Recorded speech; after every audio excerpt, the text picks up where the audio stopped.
In 1859, a 17-year-old enslaved man named Elijah Cross drowned in the Pearl River, chained to a cotton gin wheel.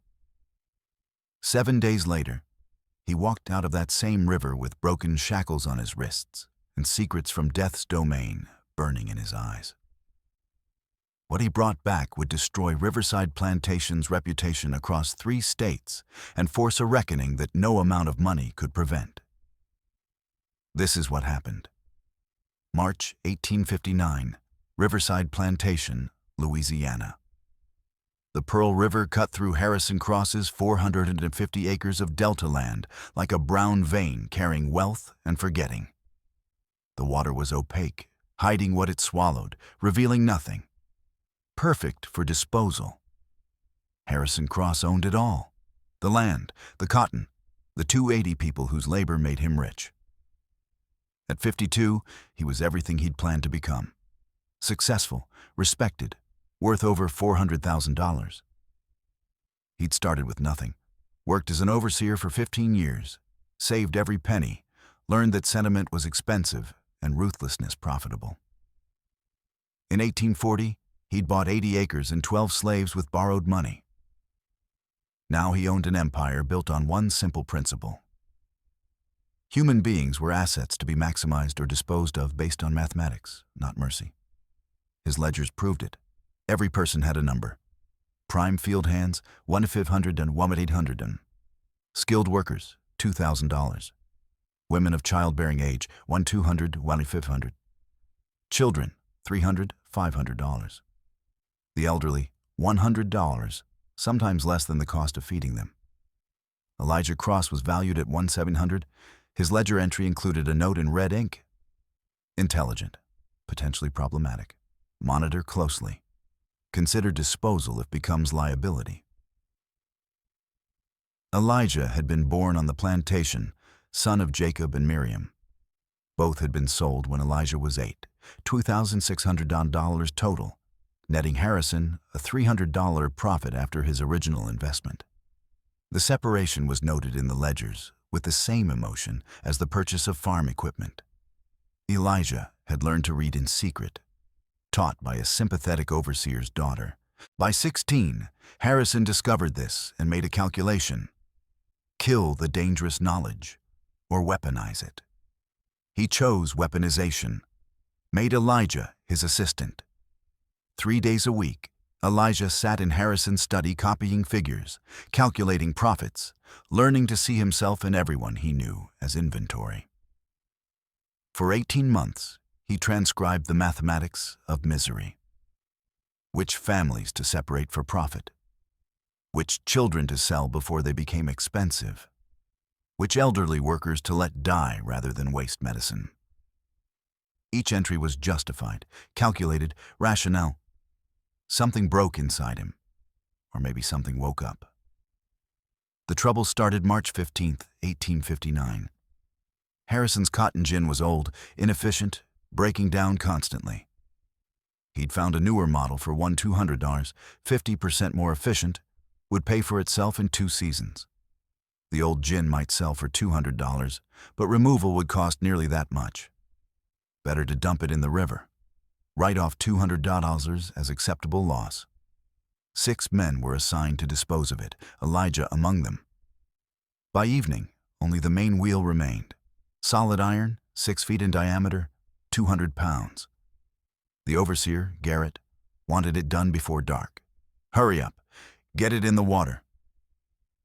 They rigged ropes, planned to lower it down the steep, muddy bank into deep water. Elijah stood knee-deep in the river, guiding it. 5 men at the top controlled the ropes.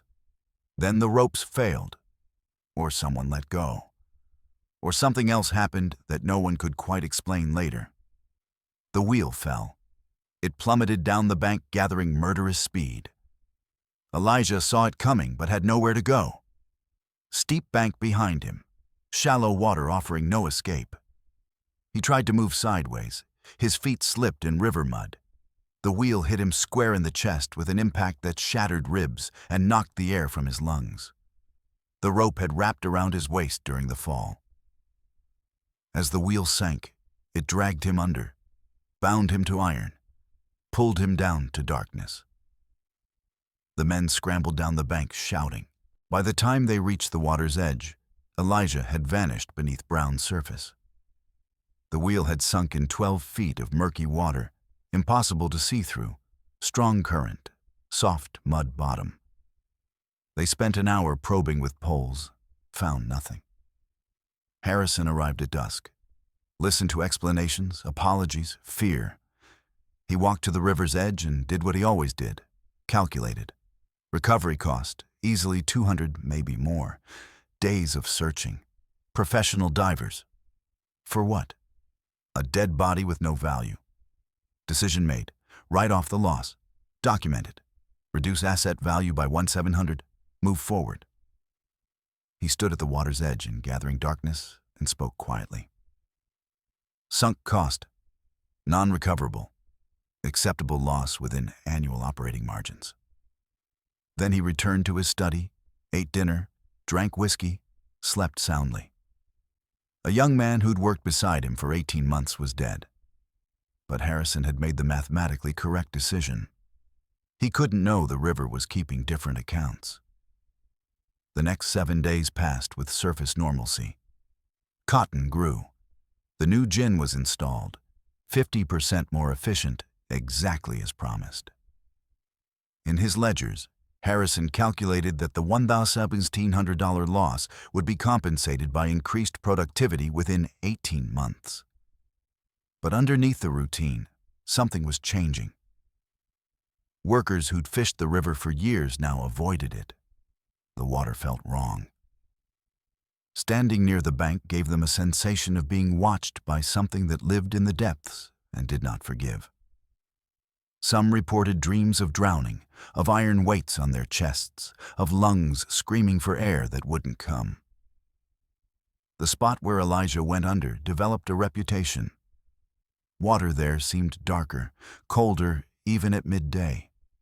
Fish avoided it. A dog that went to drink there yelped and ran away, never went near the water again.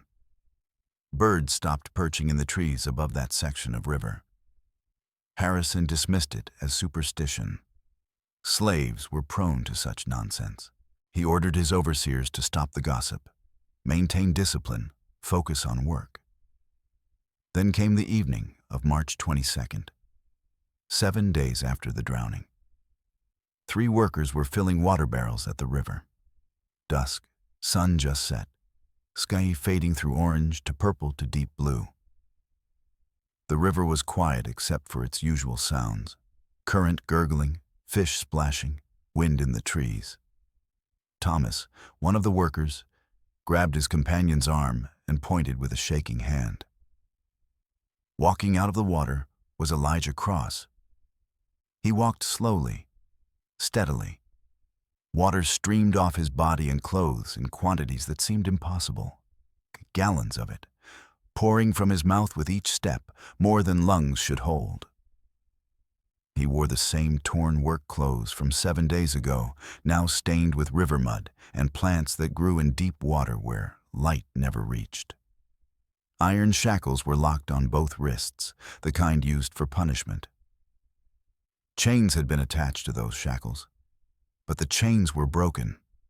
Snapped links dangling, metal twisted as if by tremendous force. His skin was pale, almost gray in the fading light. His eyes were different, darker.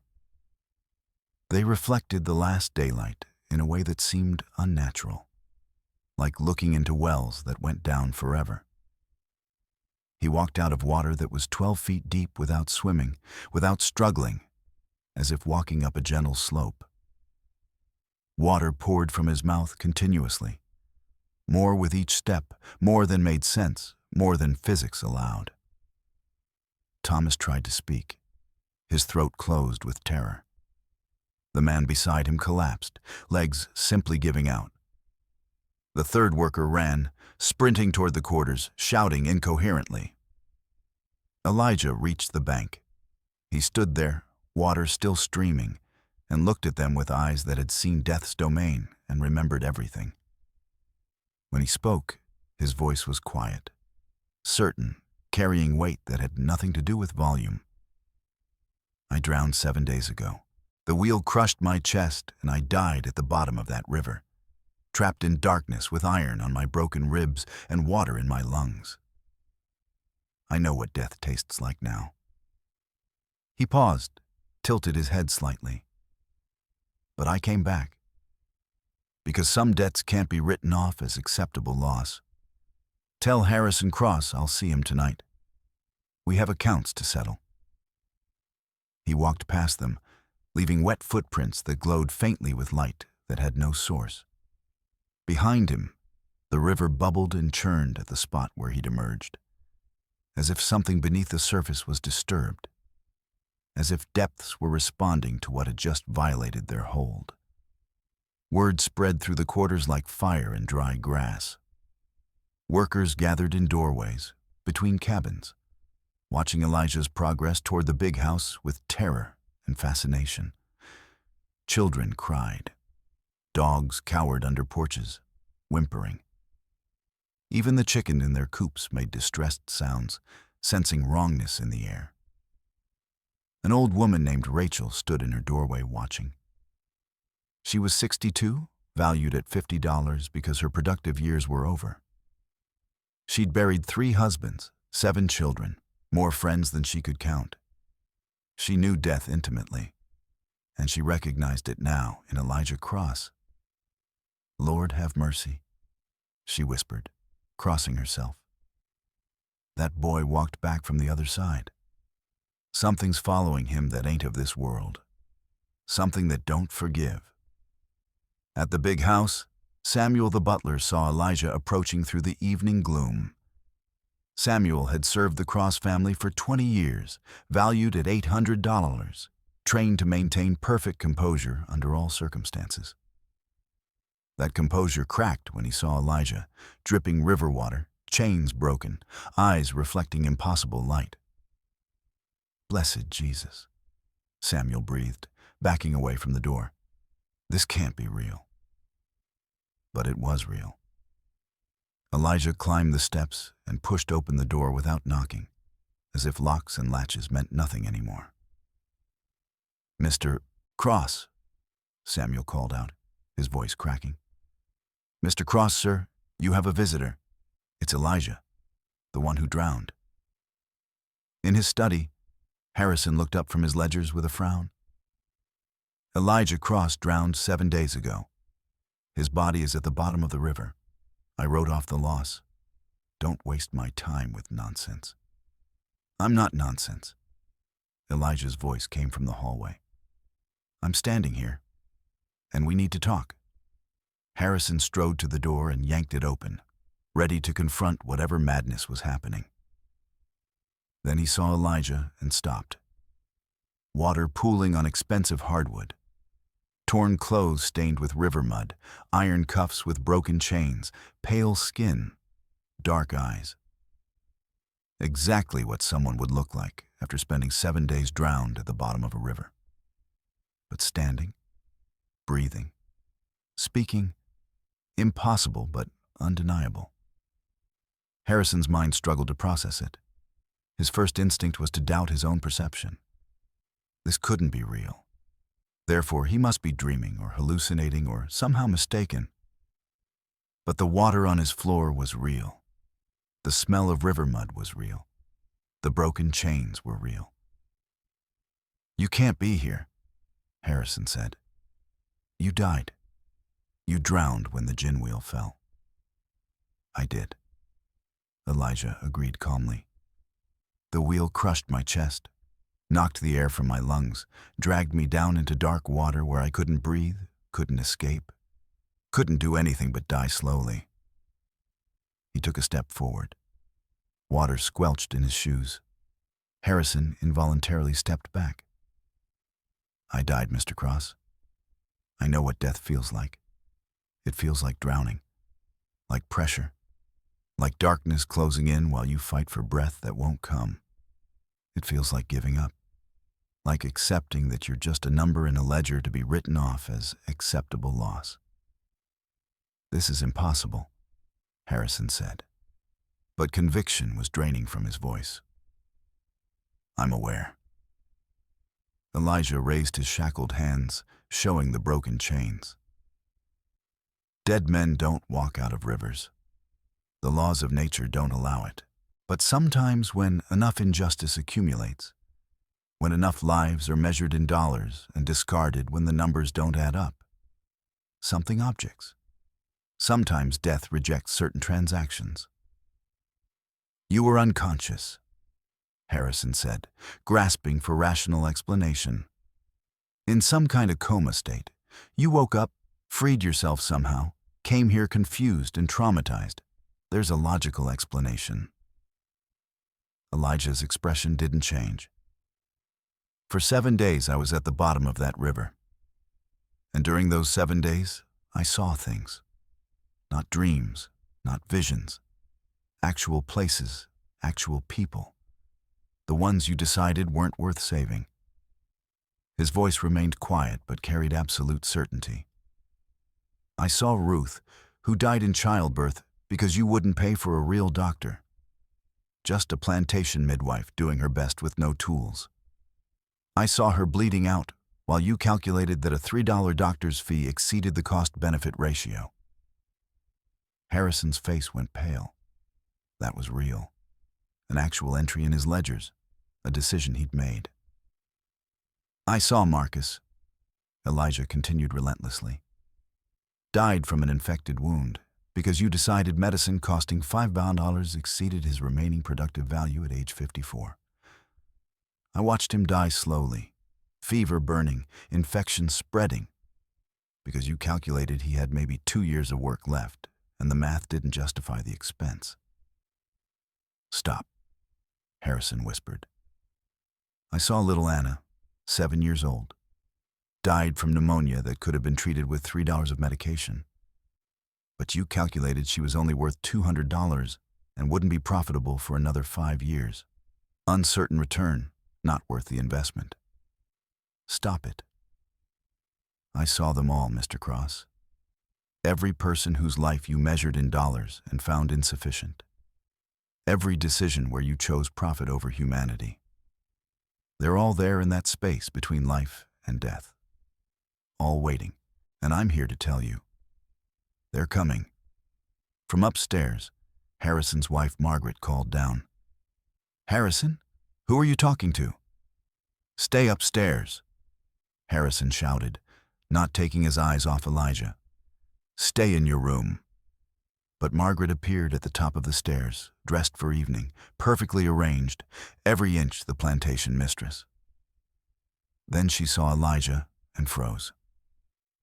Water, broken chains, a dead man standing in her entrance hall. She grabbed the banister for support, her face draining of color. You kept the household accounts, Elijah said, turning his attention to her.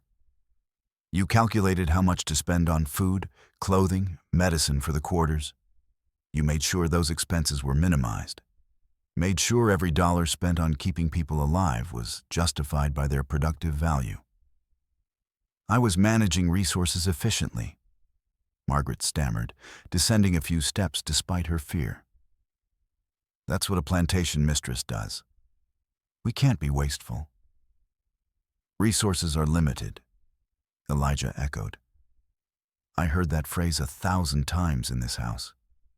Always used to justify why someone couldn't be fed enough, clothed warmly enough, given medicine that might save their life. Resources are limited. Business decisions must be made. He looked between them. But I learned something during those 7 days. Compassion isn't limited. Mercy isn't limited. Justice isn't limited. Only human greed pretends resources are scarce to justify cruelty. You have no right to lecture us, Harrison said, anger covering his fear. We've operated within the law. We've built something valuable. We've committed no crime. No crime your laws recognize, Elijah agreed. But there are older laws. Laws that existed before slavery, before property rights, before economic systems that treat human beings as inventory. And those laws have been violated repeatedly, systematically, with careful documentation. He gestured toward the study. Those ledgers of yours are going to serve as evidence. Every entry, every valuation, every calculation that put a price on human life. They're all going to be used to show you what you've done. What are you going to do? Margaret whispered. I'm going to make you see, Elijah said simply. See what you've done, who you've hurt, what you've destroyed for profit. I'm going to make you understand that every number in those ledgers was a person. Every write-off was a death. Every acceptable loss was a soul you decided wasn't worth the cost of saving. He moved toward the door. Tomorrow evening, I'm coming back. We're going through those ledgers together, every entry, every calculation, every decision, and I'm going to show you the faces behind the numbers. You expect me to just let you walk in here? Harrison demanded. I expect nothing. I'm telling you what will happen. You can bar your doors, arm your overseers, try to have me captured or killed. But I'll still be here tomorrow. Because I'm not bound by your rules anymore, Mr. Cross. I'm not subject to your authority. Death has given me freedoms your laws can't touch. He paused at the threshold. Sleep well tonight. Try to calculate the cost of a soul. Try to put a price on justice. Try to find a ledger entry that explains how a dead man walks out of a river. When your mathematics fail you, maybe you'll be ready to listen. Elijah walked into the night, leaving glowing footprints on the porch, leaving Harrison and Margaret staring at the puddle of river water on their expensive carpet. Outside, workers watched from their cabins, some praying, some crying, some simply staring in wonder and terror. Dogs continued to cower. The night itself seemed darker around Elijah, as if light struggled where he passed. At the river's edge, he stood looking at the water that had been his grave. His reflection showed something not quite human anymore, something existing between life and death, between justice and vengeance. 7 days I waited in that darkness, he whispered. 7 days while you wrote me off as acceptable loss. 7 days learning what needs to be done. The river churned in response, acknowledging, agreeing. Tomorrow the real haunting would begin. Tomorrow he would open those ledgers and force a man to see his slaves as human beings. Tomorrow the accounting would start that could only end one way, with change or with destruction. The broken chains on his wrists clinked softly as he raised his hands toward the stars. They were real chains, forged from real iron. But they were also symbols now.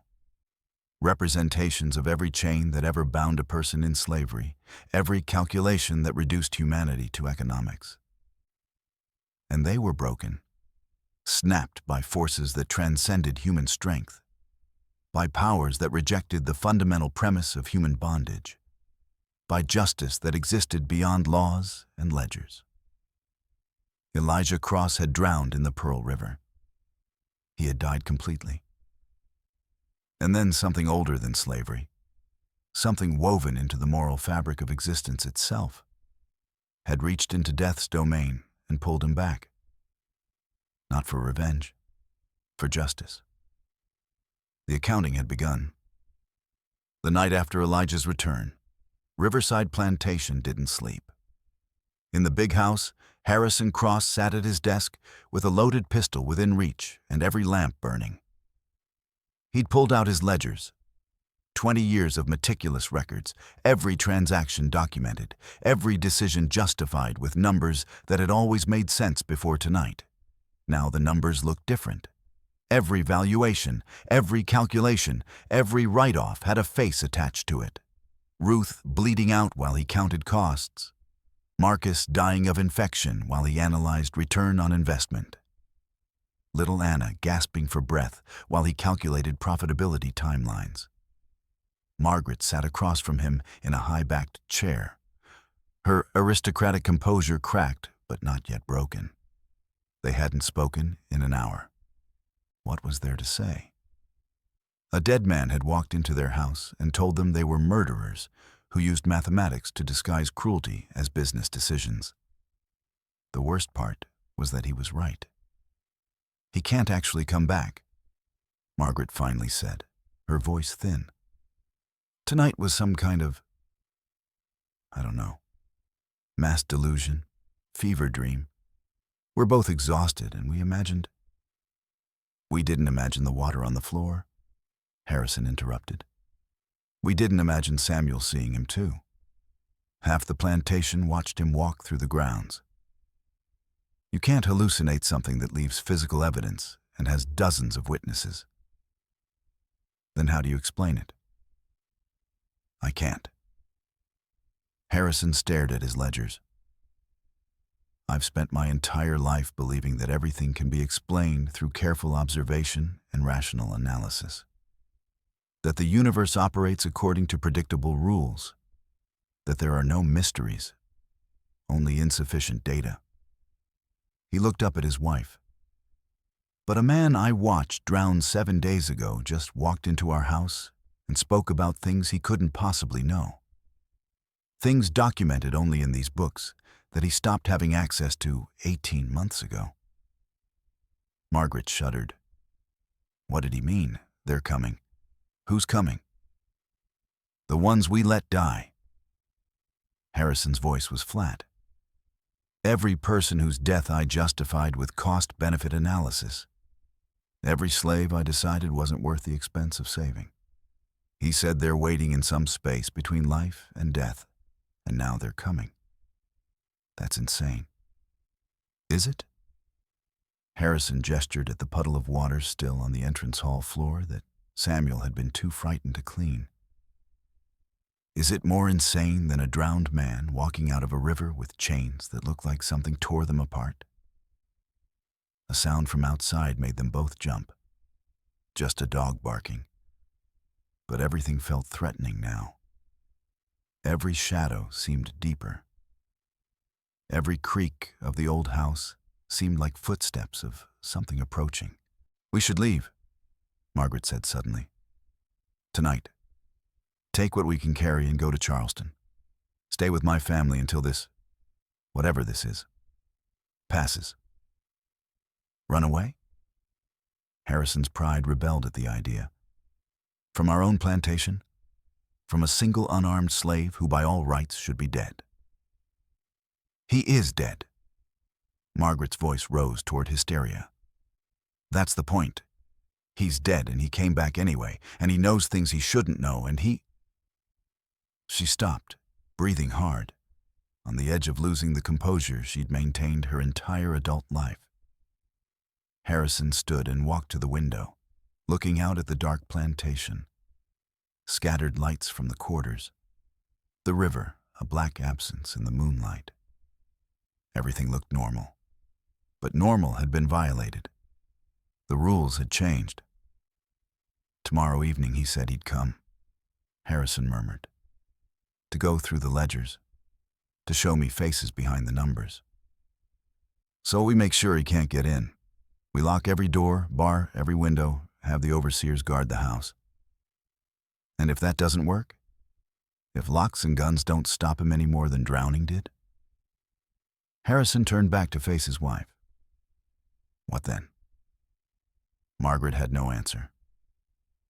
They sat in silence until dawn, both exhausted but unable to sleep, both pretending this was just another night while knowing everything had changed forever. In the slave quarters, no one slept either. Elijah had returned to his old cabin, the one he'd shared with 3 other young men before the drowning. They'd scattered when he entered, fleeing into the night, leaving him alone in a space that still held his few possessions exactly where he'd left them. He sat on the edge of his narrow cot, water no longer pouring from his mouth but his clothes still damp, and waited for dawn. He didn't need sleep anymore. Sleep was for the living, and he wasn't entirely sure which category he belonged to now. The broken chains on his wrists caught lamplight. He studied them, remembering how they'd snapped, not through rust or weakness or even human strength. They'd broken because something beyond the physical world had decided chains could no longer hold him. During those 7 days underwater, trapped beneath the gin wheel, Elijah had experienced something his conscious mind still struggled to process. It wasn't like drowning gradually. The wheel had crushed his chest so severely that death came quickly, maybe 2 minutes from impact to final unconsciousness. But those 2 minutes had been an eternity of terror and pain. Then came the other side. At first, just darkness. Not the darkness of closing your eyes, but the absolute darkness of non-existence. No time, no sensation, no thoughts, just void. Then awareness returned, but different.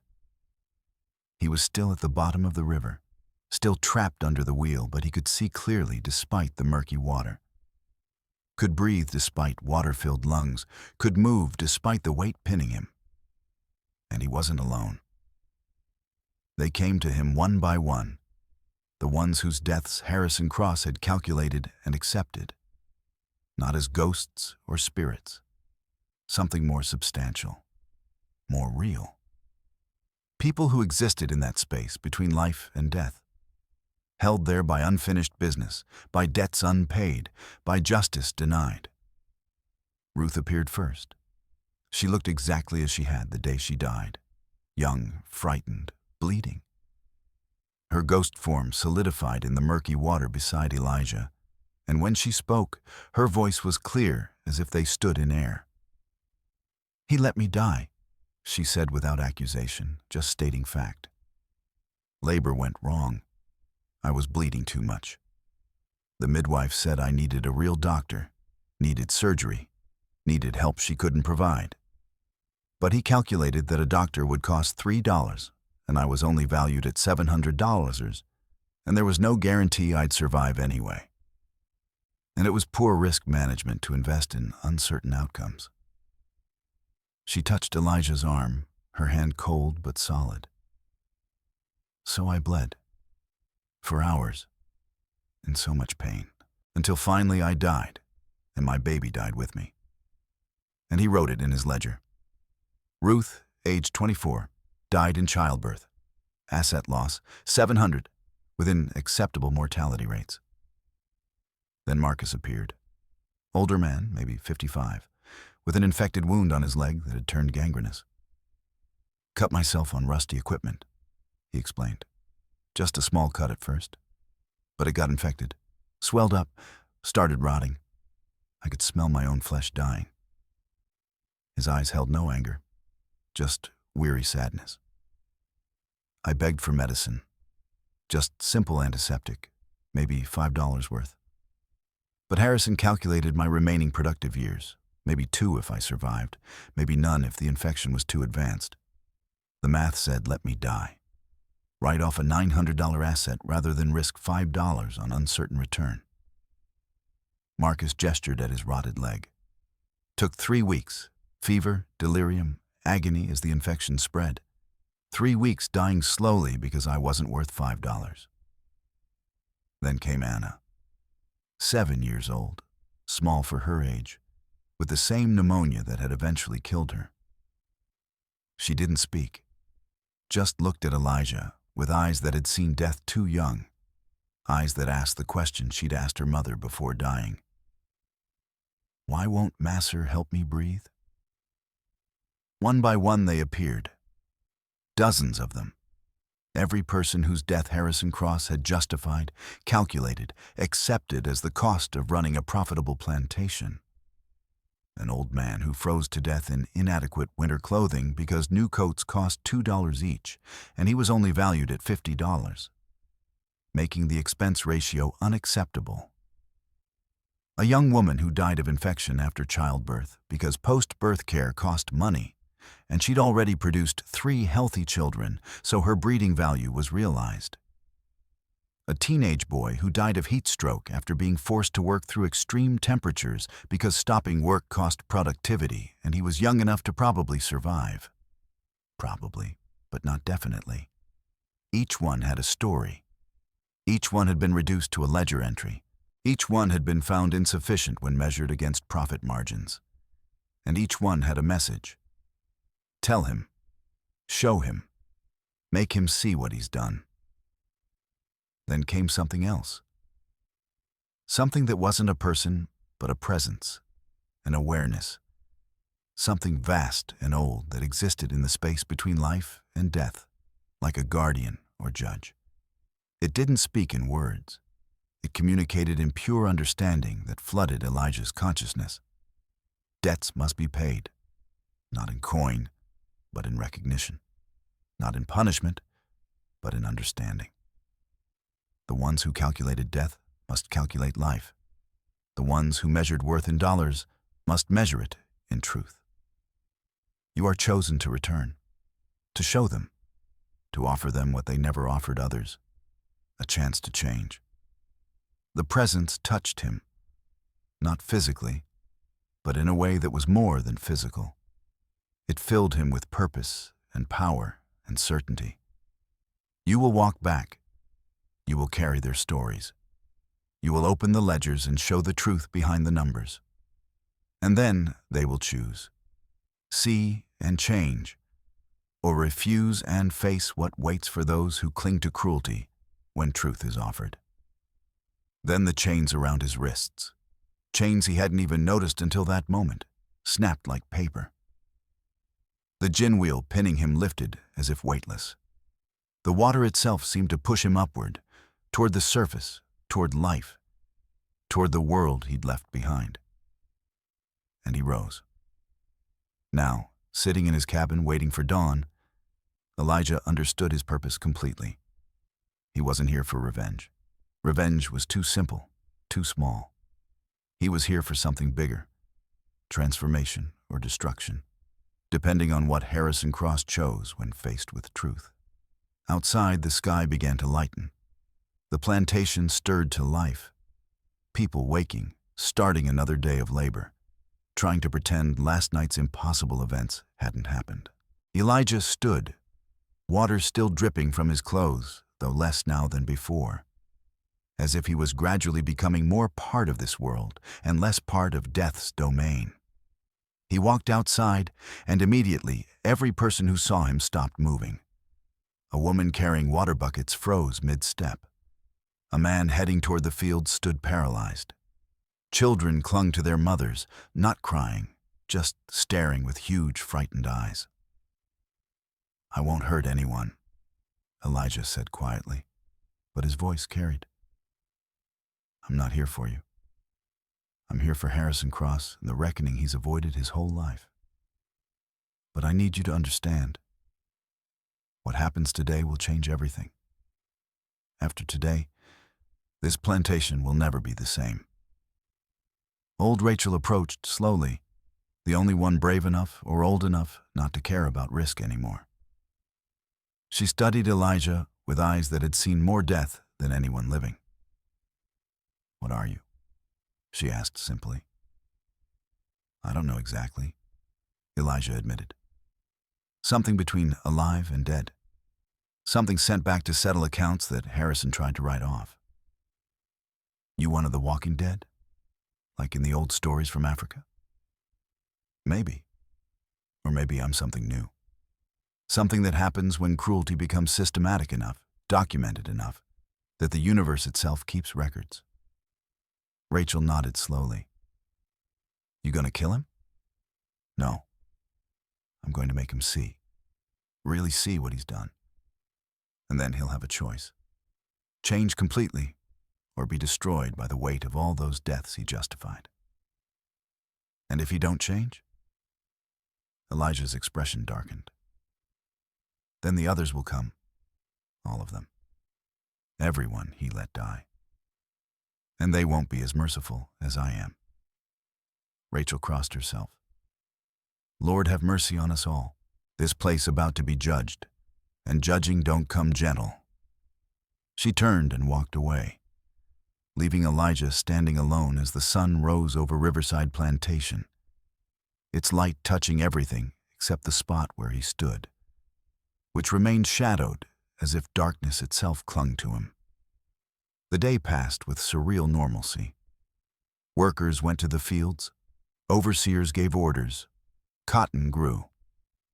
The plantation functioned as it had for 20 years, running on the momentum of routine, even as everyone knew something fundamental had broken.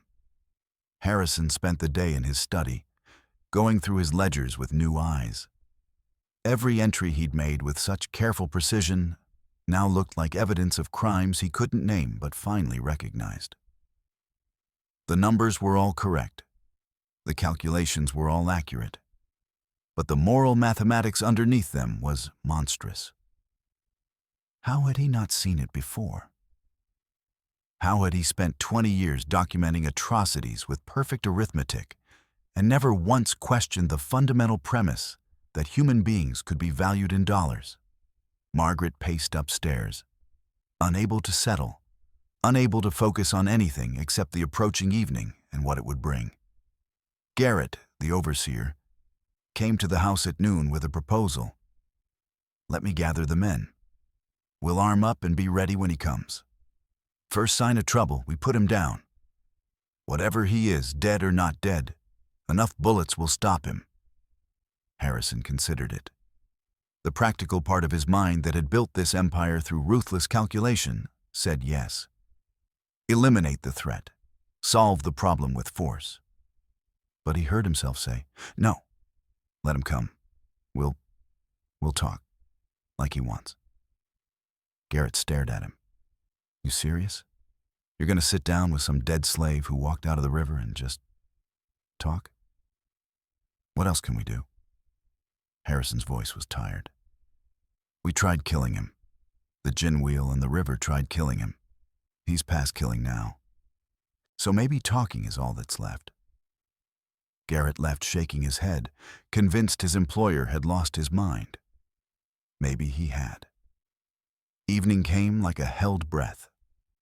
The sun set blood red again, painting the river with colors like judgment. Workers returned from the fields and went straight to their cabins, locking doors, pulling children inside, preparing for whatever was coming. In the big house, Harrison sat at his desk with his ledgers spread before him. All 20 years of careful records. His pistol was in a drawer now, unloaded. What use were bullets against something that had already died? Margaret sat in the same chair as the night before, her hands folded in her lap, her face pale but composed. Whatever happened, they would face it together. At exactly the moment the sun touched the horizon, there was a knock at the door. Not the sound of someone breaking in or forcing entry. A polite, normal knock, as if a guest had arrived for dinner. Samuel appeared in the doorway of the study, his face ashen. "Sir, he's here. Should I—" "Let him in," Harrison said quietly. Samuel nodded and disappeared. A moment later, footsteps in the entrance hall. Then Elijah appeared in the study doorway. He looked more solid tonight, more present. His clothes were still damp but no longer dripping. His skin had more color. The chains on his wrists caught lamplight. His eyes remained dark, but not as impossibly dark as before. He was becoming more alive again, gradually. Or perhaps more dead, depending on how you looked at it. "Mr. Cross, Mrs. Cross." He nodded politely to each. "Thank you for seeing me." "As if we had a choice," Margaret said, her voice sharp with fear and defiance. "You always have choices," Elijah replied. "That's what tonight is about. The choices you made, the ones I'm offering you now." He moved to the desk and looked down at the open ledgers. "May I?" Harrison gestured weakly. "Go ahead. They're your stories more than mine." Elijah pulled up a chair and sat across from Harrison, the desk between them. He reached out and turned one of the ledgers toward him, his chained wrists making the movement awkward. He began to read, and as he read, the room changed. The temperature dropped 10 degrees. The lamplight dimmed and flickered. Shadows in the corners seemed to deepen, become more present. And in those shadows, shapes began to appear. Vague at first, barely visible, but becoming more defined with each passing moment. People, dozens of them, standing in the shadows around the room, watching. Margaret saw them and made a small sound of terror. Harrison's breath caught. They were seeing what Elijah had seen underwater, the ones who waited between life and death, called by his presence, drawn by the opening of the ledgers that documented their deaths. Elijah's finger traced an entry. Ruth, died in childbirth, March 1852. Asset loss, $700. In the shadows, a young woman stepped forward slightly. Ruth, looking exactly as she had the day she died. You remember her? Elijah asked Harrison softly. Yes. She was a house slave, good worker, young. It was a difficult birth. It was a preventable death, Elijah corrected. The midwife told you she needed a doctor. You calculated that a doctor would cost $3 and might not save her anyway. So you decided the expense wasn't justified. I made a reasonable business decision based on available information, Harrison said, but his voice shook. You let me die. Ruth's voice came from the shadows, clear and accusing. Screaming, begging, bleeding for hours, because I wasn't worth $3. Harrison's face crumbled. I didn't think of it that way. I thought. You thought in numbers, Elijah said. That's what these ledgers are. A way to avoid thinking about people as people. A way to make murder look like mathematics. He turned pages. Marcus, died of infected leg wound, September 1857. Asset loss, $900.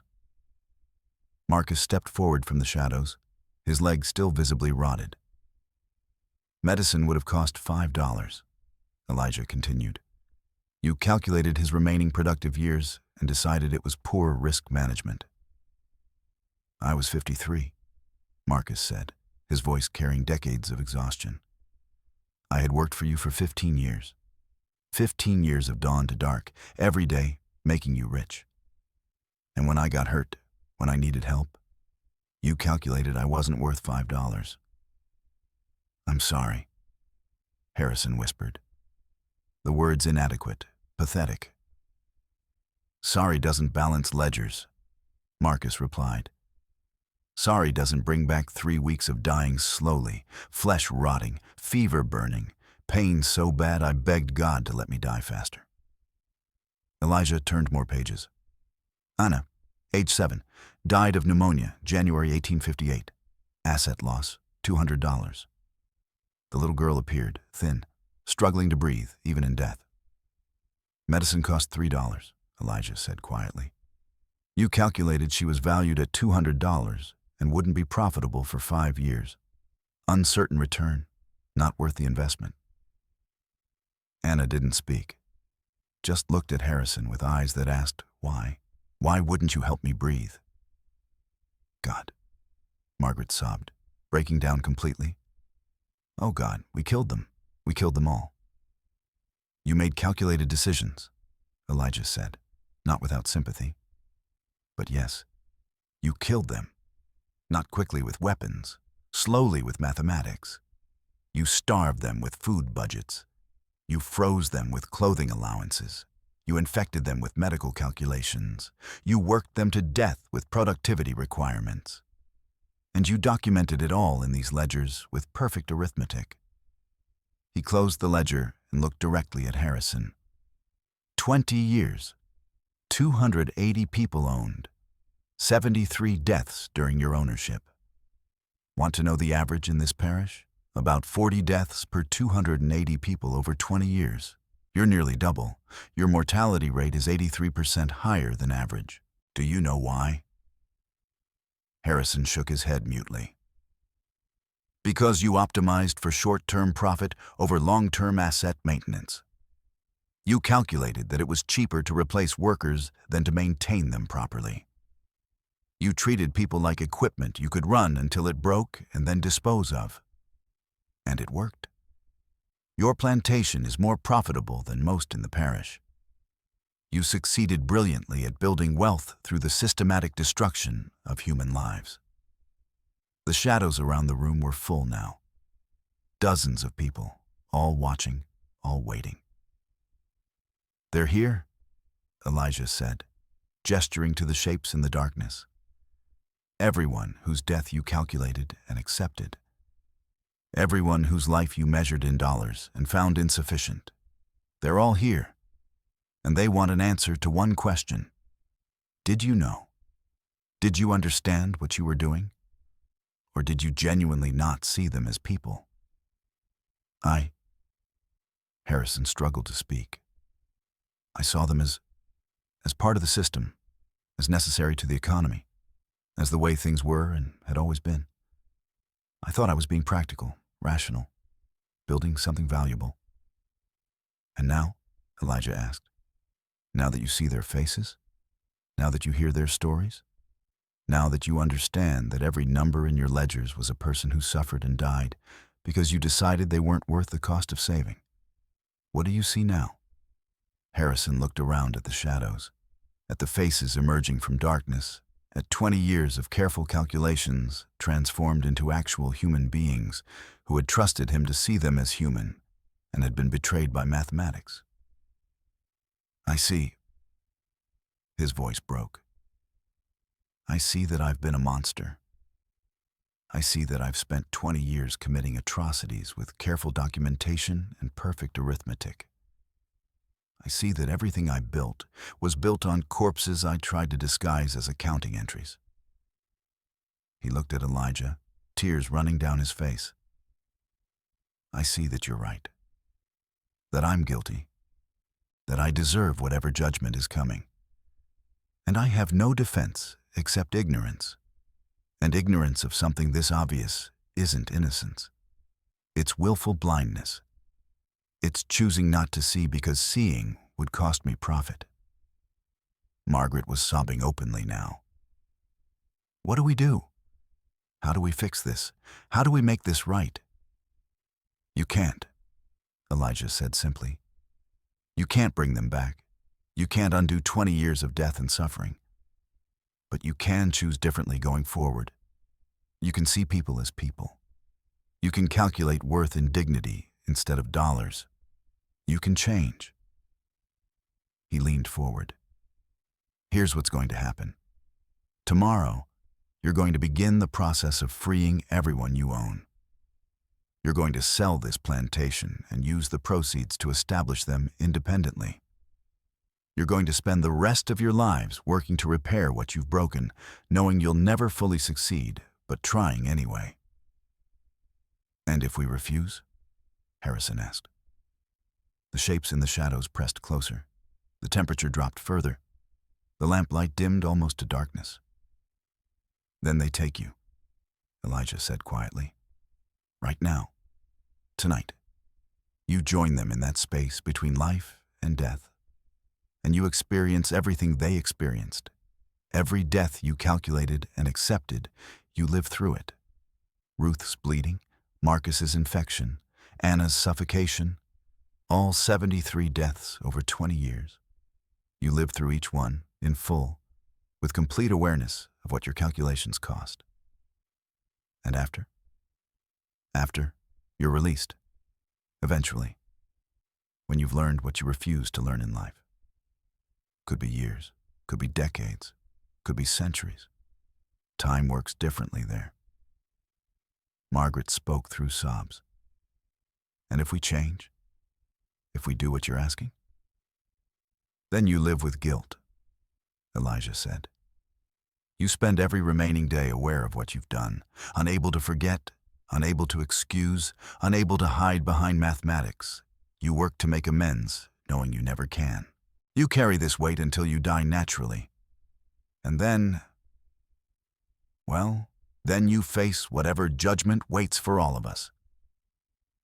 Harrison looked at his wife, then at the ledgers, then at the faces in the shadows. Faces he had reduced to numbers, lives he had measured in dollars, people he had failed to see as people. "We'll change," he whispered. "God help us, we'll change." The moment he said it, the temperature normalized. The shadows receded. The lamplight brightened. The faces faded, not gone, but less present, less threatening. Elijah stood. The chains on his wrists made a soft sound. "Tomorrow, you start. I'll be watching. If you waver, if you try to justify or excuse or minimize what you've done, they'll come back. And next time, there won't be a choice." He walked to the door, paused. "One more thing. You asked what I am. I'm a debt collector. I'm what happens when someone tries to write off a soul as an acceptable loss. I'm the correction the universe applies when mathematics becomes murder." He touched the broken chains on his wrists. "These chains represent every calculation you ever made that reduced human beings to dollars. They broke because that kind of calculation can't hold anymore. Not for me, not for anyone. The accounting has changed, Mr. Cross. People are priceless. And there's no ledger that can capture that truth." He walked out, leaving wet footprints that glowed faintly in the dark, leaving behind two people who would never sleep easily again, who would spend the rest of their lives trying to repay an unpayable debt, who would change Riverside Plantation from a monument to profitable cruelty into an example of attempted redemption. Outside, Elijah stood at the river's edge one final time. The water was calm now. The churning had stopped. The anger in the depths had eased. "It's done," he said to the river. "The first step, anyway. They'll change, or they'll be destroyed. Either way, justice has been offered." The broken chains on his wrists fell away suddenly, clattering to the ground, their purpose fulfilled. Elijah looked at his freed wrists, then at his reflection in the dark water. He looked more alive now, more solid, more present. He was returning fully to life. His purpose served, his message delivered. Or maybe he was dying again, this time permanently, his brief resurrection complete. He wasn't sure which. Didn't know if it mattered. He had done what he was sent back to do. The rest was up to Harrison Cross and the choices he would make when morning came. The accounting had been delivered. The ledgers had been read. The truth had been shown. Now came the hardest part, living with it. Elijah walked away from the river, toward the quarters, toward whatever came next, leaving behind a plantation that would never be the same, a system that had been judged and found wanting, and two people who had learned the terrible truth that some debts can't be calculated away with perfect arithmetic. The resurrection was complete. The judgment had been passed, and morning would bring either transformation or destruction, depending on whether people who had spent 20 years seeing others as numbers could learn to see them as human beings. 6 months later, Riverside Plantation no longer existed. Harrison Cross had kept his word. He'd begun the process of freeing everyone he'd enslaved, selling the property, establishing former slaves with resources to build independent lives. It was messy, difficult, legally complicated, and socially explosive. Other plantation owners called him insane, a traitor to his class, a man who'd lost his mind. Maybe he had. But he'd also found his soul. Margaret worked alongside him, her aristocratic upbringing forgotten, her social position sacrificed, her entire worldview rebuilt from the ground up. She would never forgive herself. Neither would Harrison, but they would spend their remaining years trying to earn what could never be earned. Redemption for 20 years of calculated cruelty. And Elijah? He disappeared 3 months after his return. One morning, he simply wasn't there anymore. Some said he walked back into the river and stayed there this time. Others claimed they saw him traveling north, helping other enslaved people escape, carrying the message that some debts couldn't be written off. Old Rachel said something different. She said Elijah had completed his purpose and been released, that death had lent him to life just long enough to deliver justice, and then called him home. Whatever the truth, the legend spread. The story of the man who drowned and returned, who carried the voices of the dead, who made a plantation owner see his slaves as human beings. The story that said some accounting couldn't be done in ledgers, some costs couldn't be calculated in dollars, some debts demanded payment in transformation or destruction. People whispered about it across 3 states. Some dismissed it as superstition. Others believed every word. But everyone who heard it felt the same chill, asked themselves the same question. What calculations am I making that treat people as numbers? What ledgers am I keeping that disguise cruelty as commerce? What debts am I accumulating that will one day demand their own accounting? The resurrection of Elijah Cross ended, but the questions he raised endured. And in rivers and dark places, in the spaces between life and death, in the moral fabric of the universe itself, the accounting continued. Would always continue. For as long as people measured worth in dollars instead of dignity, as long as calculations replaced compassion, as long as ledgers documented atrocities with perfect arithmetic. The books would be balanced, one way or another. The debt collectors would come, in their own time, for their own reasons, and no amount of mathematics would save those who had chosen profit over humanity when finally forced to see the truth behind their careful calculations. The story was over. The accounting never ends.